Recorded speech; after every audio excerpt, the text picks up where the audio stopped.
It's officially winning time in the NFL. In today's wild card matchup, victory is the only option for these two teams. It's the Colts going up against the Texans. With that, let's get on out to Houston.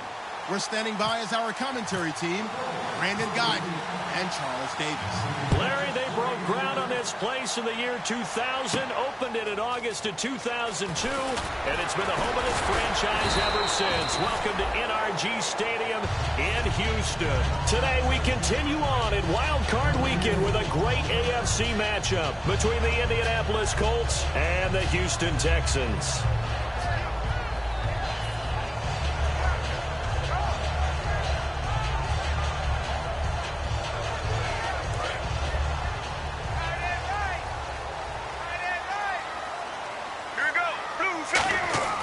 Throwing now, Palmer on first down. And he's got his man out of the backfield. That's complete. Good use of the pass there to pick up the first down against a defensive look that they had specifically prepared for, they told us, coming into this one. Certainly seems like they're holding all the right cards now, doesn't it? Because of their preparation. Went back, watched the tape, studied the tendencies, and they feel like they had them down cold, and they were able to use the pass against them. Now a first carry for Lamar Miller. And he'll be brought down, losing yardage back at the 40. That's going to go as a loss of 2, and it'll be second down. One thing that you find out on a sweep play is the fortitude of the people running it. Because that is a run, and then there's some contact when you finally get to the edge.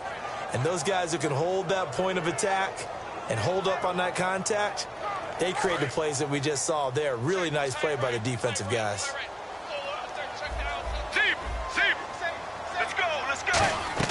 On second down, here's Palmer.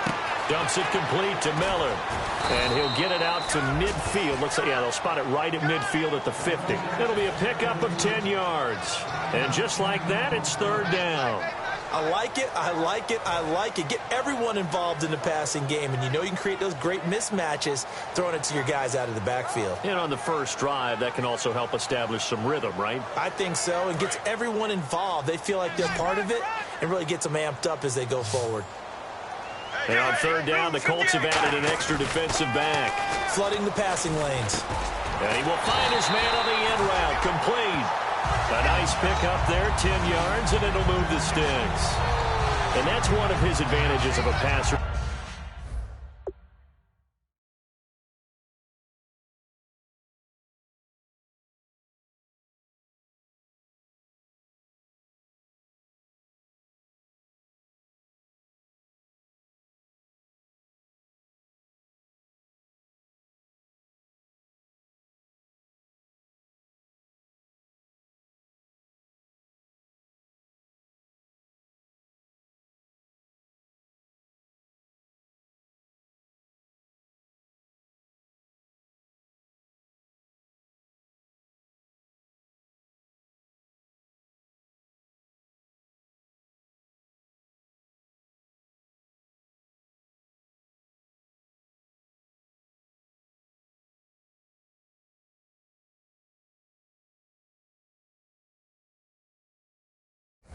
And now with his height, setting back there in the pocket, firing it over the middle, he can really see everything clearly.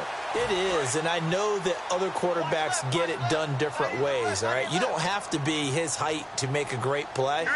But what he does is he takes away having to make those slide steps in the pocket to find angles to throw the ball through. He just throws right over the top of it because he can see everything, and sometimes that saves time and gets the ball to a receiver quicker. The wide receivers, often a very, very talented group, and that's the case here. And they don't mind showcasing it either. Those guys love to be flashy, love to make big plays out in the open field. They will attempt to do so in this game.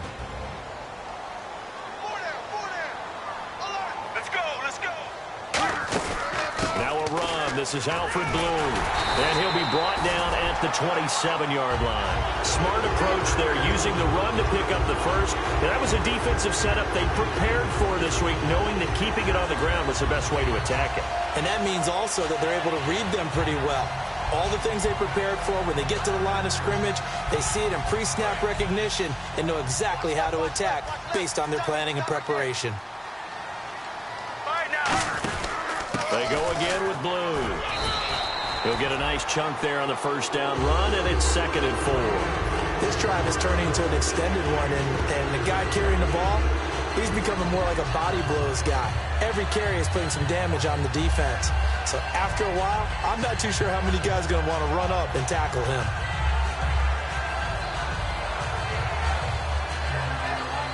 Offense walks to the line for play number 7 of the drive. And on the outside, they're playing press coverage. Here we go. Mirror. Watch twin. Regular. Check 43. They'll run it now out of the gun. And he'll take this inside the 20 and down to the 18. A 3-yard pickup on 2nd and 4. Now they'll need to convert here on 3rd and a little more than a yard. This is the running back, Blue. And he is going to lose yardage here. That'll make it 4th down after a loss of 1. So the myth has been shattered.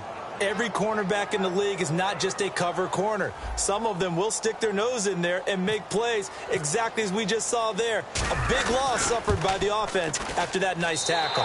And Zerline's kick is good. And it's now 3-0 Texans. So the opening drive for them here on their home turf results in a field goal.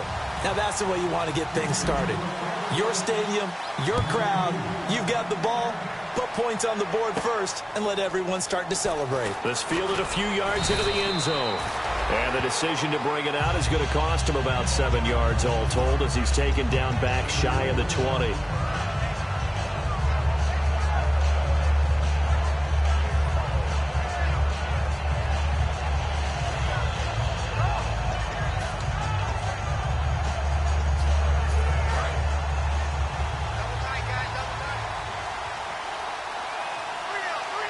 The defensive line disperses a little bit here, maybe expecting a pass. And this defense feeling the encouragement. They stop him at the line of scrimmage on the first play of the afternoon. It's a loss of a yard there, and now 2nd down.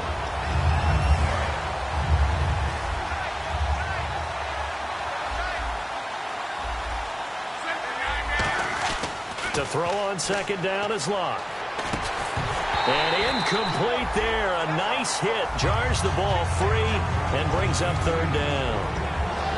Here's the offense, and if you're the defense, Charles, you really have to focus on that guy that's highlighted on the screen. You're talking about pure speed. T.Y. Hilton can get down the middle of the field and really stretch a defense.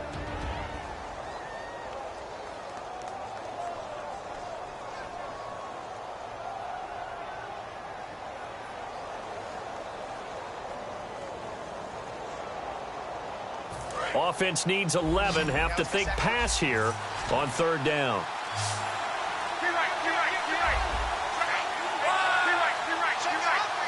Now a whistle, and I think a penalty here for a delay. No, they're going to say timeout. They did get the timeout in time.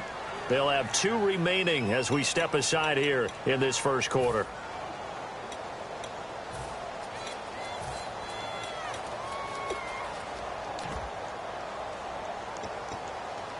So incomplete on 2nd down. Now they'll look to convert here on 3rd.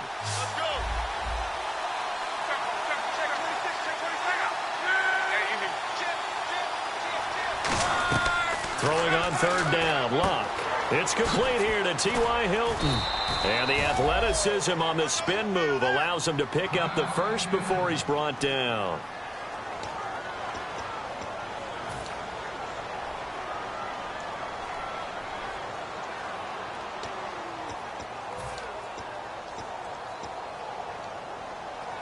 So the offense has it 1st and 10.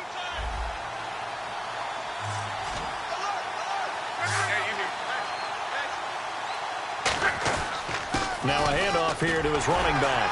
And not much of an opening there as he's only going to get this to about the 32. Just a yard on the pickup there, and it'll bring up a 2nd and 9.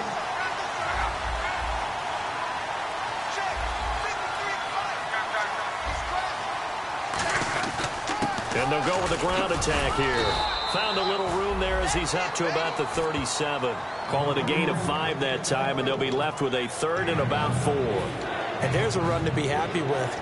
Good, solid yardage. He'll take that anytime you hand the ball to a back.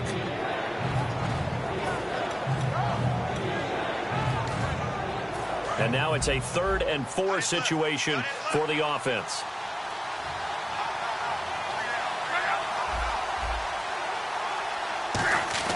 Throwing his luck. And he's got Moncrief. And he gets this one across midfield for the first down to the 46. One thing I can say pretty safely, that route is not called if you don't have a guy who can throw the ball and put some mustard on it. Because if you're going to lollipop it in the middle of the field, bad things usually happen. It takes a strong-armed guy who can rifle it in there, and they were able to successfully complete that one.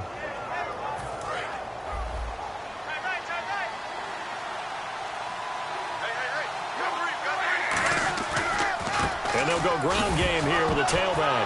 And a loose football. And they get the football. They'll set up shop at their own 49-yard line. The Texans offense now, they get set to head back on the field here. And they split the uprights last time for 3. They've got the lead. They're not going to play this conservative. They're not hoping for another field goal. They're hoping for a touchdown. I'm with you on that one. I like where your head is. I like the way you're thinking because you're exactly right. Trying to sit on a lead and play that way, that doesn't work too well for most teams. Run your offense. Run what you do best. Exactly. Put it all the way down and try to increase your lead in a big way. And the best way to do it, touchdowns. So we've got a 2nd and 5. And the D-line pinching together must be expecting the run.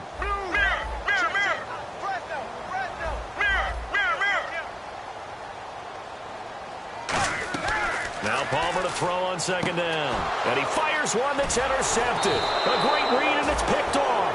And he'll return this one just shy of midfield to the 49. Here comes the Colts offense now as they make their way onto the field. And last time the turnover on the fumble, and they were in enemy territory, so that had to be very frustrating. Down on the scoreboard here, can't do it again. You nailed every part of what was frustrating. Down on the scoreboard, had a drive going, had pushed it past the 50-yard line so they felt they were in striking distance, and to come away with nothing, not a good feeling at all, to put it mildly. Now they can't afford to do that again. And now can they get that bad taste out of their mouth here?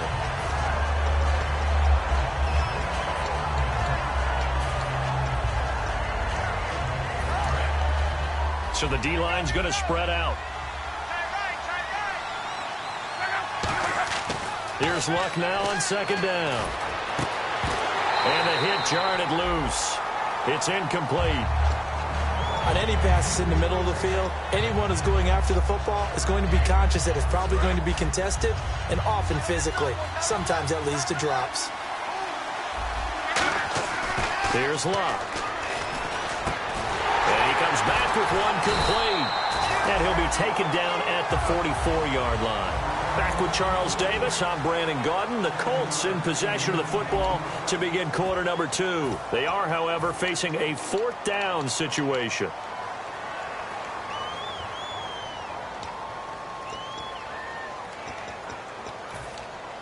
On 4th down, here's Pat McAfee to kick it away.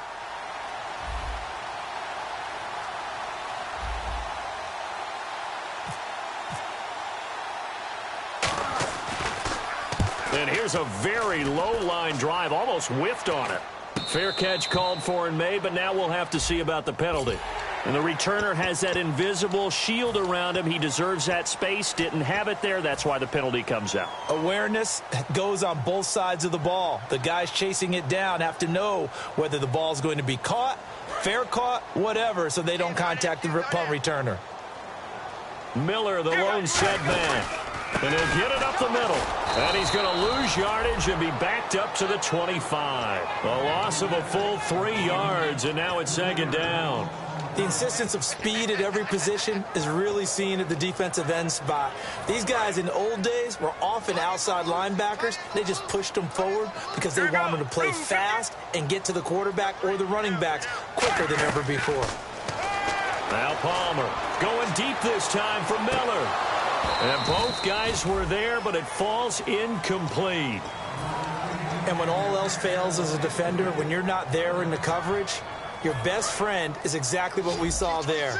A big play shot taken by the offense. Unfortunately, it ended in a big drop.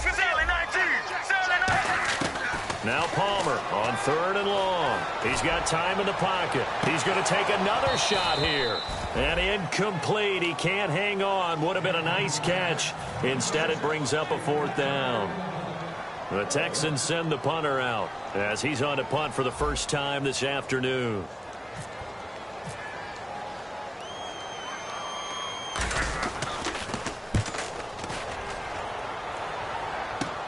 Taken from just outside the 30.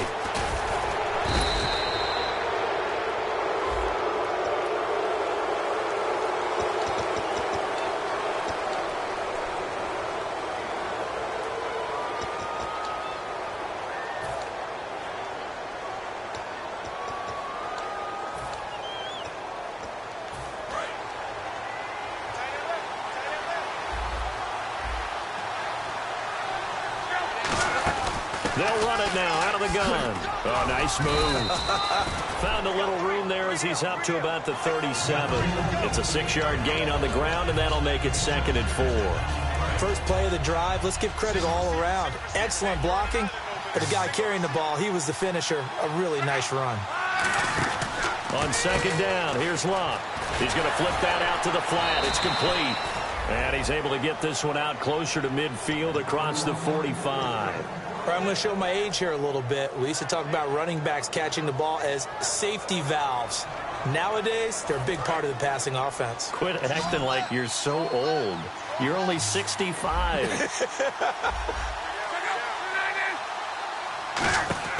On 1st down, it's Locke. Out to the flat. That's complete to his running back. And he loses the football a 2nd time. And the Texans scoop it. And they'll take over inside the 45 at the 44-yard line. Down on the field, we've got an injured Colt after that last play. Well, he gets attended to. We'll step aside.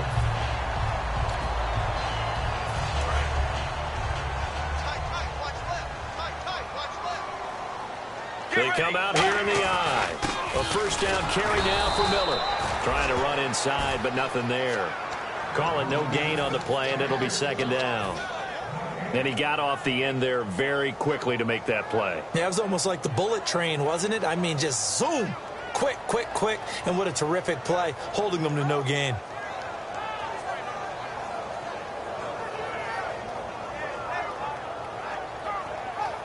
Offense still needing 10 yards. 2nd down. On 2nd down, here's Palmer. He's going to leave this for his running back. It's complete. And he gets this down inside the 35 before going out of bounds. And at his size, he's a smaller back. You can get him to football. He can kind of get lost, make someone miss. It's good for him. Yeah, it's great for him. I like what you said there. Sometimes he gets lost in the traffic a little bit. But get him out in the open field into some space. That plays to his strengths the best and keeps him out of it where all the big boys are, you know, make someone miss in the open field.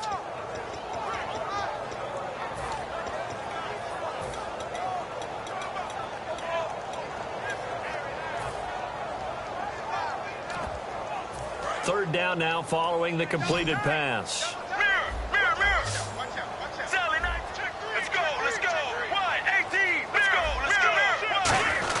They'll try to run for it with Miller. And some room to work. And he gets this one all the way down inside the 15, just shy of the 10. It always seems like a lightning bolt when you get a big run on 3rd and inches.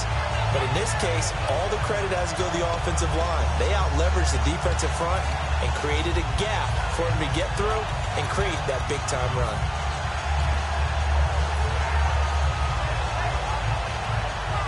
So after that big play, let's see if they can catch their defense maybe on their heels. Get ready. On the carry, this is Blue. And running room hard to come by here. He gets it down to the 8. A gain of 3, 2nd down. We always like to talk about defense in terms of levels. First level defensive line, second level linebackers, third level defensive backs. On that run, that was what we call a first level run, and it was stopped by a second level player.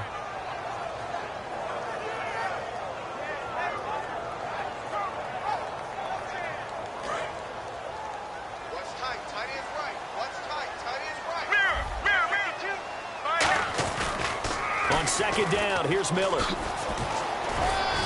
And able to push his way forward here for a good little gain.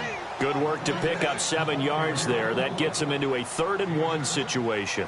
Okay, no score on that play, but this guy's been a touchdown machine all year long. You know they trust him with the football. On 3rd down, Miller. And he's in for the score. Touchdown, Texans. Lamar Miller, his 19th touchdown now on the season. And the Texans